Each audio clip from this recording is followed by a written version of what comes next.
شب 3 فوریه سال 2024 بر اثر صدمه 3 ماشین در شهر قزان پایتخت جمهوری تاتاریستان روسیه 4 نفر از جمله 3 زاده تاجیکستان با شمول یک کودک 2 ساله جراحت برداشتند. گاهی شهر قزان در تلگرام کانالش یک دختر 19 ساله از تاجیکستان راننده ماشین تمغه هوندای سالیاریس گناهکار این صدمه می‌شمارد.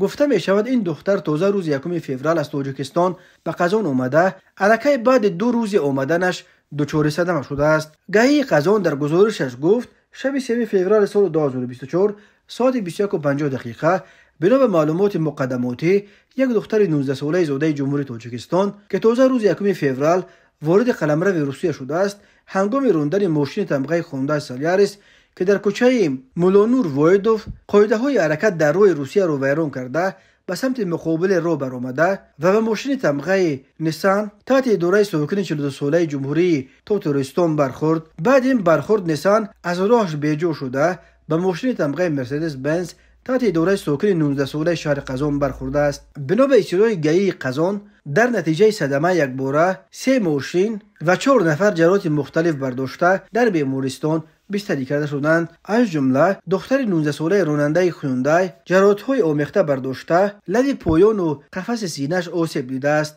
و استخوان‌های زانو، سر سینه و پایش شکستند. مسافر 27 ساله هوندای نیز زاده تاجیکستان با زخم پیشانی و جراحت‌های رو بستری کرده شده است. مسافر نابالغ هوندای کودک سال تولدش 2022 از قسمت کاسه‌خانه مغز سرش آسیب و جراحت برداشته است. راننده 42 ساله نیسان از سر دو زانویش و هم از قفس سینه‌اش مجروح شده است. گفته می شود در رابطه با این حادثه جهت کشودن پرونده ماموری و برای انداختن تفتیشات ماموری خلاصه دادند. گاهی قزان گفت جزئیات حادثه تحقیق کرده می شود. تفسیر دیگری صدمه نشر نشده است.